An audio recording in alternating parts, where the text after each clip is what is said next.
حضرت ابراہیم بیٹے کا انتقال ہو گیا، ماریا قبطیہ کے گھر تشریف لائے، پتہ لگا بیٹا بیمار ہے، دنیا سے جا رہا ہے، آخری انتظام ہو رہا ہے۔ حضور علیہ الصلوۃ والسلام مسجد سے تشریف لائے، آؤ میں تمہیں جدائی کا غم بتلاؤں کہ جدائی کیسے ہوا کرتی ہے۔ جانے والا تو چلا جاتا ہے، ہمیشہ کے لیے آنکھوں میں آنسو دے کے چلا جاتا ہے، نواسوں کے آنکھوں میں آنسو، بیٹے کی آنکھوں میں آنسو، بیوی کی آنکھوں میں آنسو، بچیوں کی آنکھوں میں آنسو، محلے دار رشتہ داروں کی آنکھوں میں آنسو دے کے چلا جاتا ہے۔ رحمت والے نبی کو پتہ لگا میرا بیٹا بیمار ہو گیا، اللہ کے نبی اس تیزی سے تشریف لائے، بار بار نبوت والی چادر کندھے سے گر رہی تھی اور بار بار اٹھا کے رکھ رہے تھے، گھر تشریف لائے، حضرت ابراہیم کا ہاتھ پکڑ لیا، ابراہیم بھی ابا کے آنے کا انتظار کر رہے تھے، آہستہ آہستہ آنکھیں بند ہونا شروع ہو گئی۔ رحمت والے نبی نے ہاتھ چھوڑا، دیوار کے سہارے جا کے بیٹھ گئے، آسمان کی طرف دیکھ رہے ہیں، بار بار اپنے بیٹے کے چہرے کی طرف دیکھ رہے ہیں، فرما رہے بیٹے تیری جدائی کا صدمہ میرے سے برداشت نہیں ہو رہا۔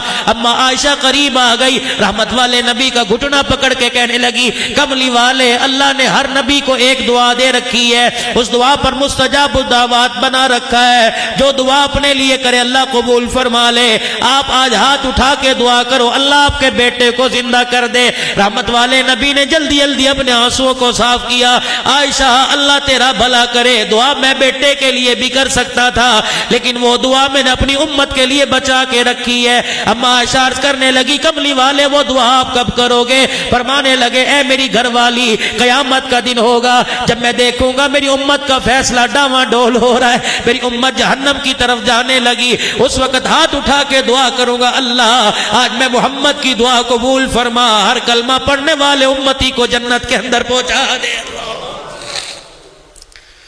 امتی کو کبھی خیال نہ آیا کہ میں کیا کر رہا ہوں،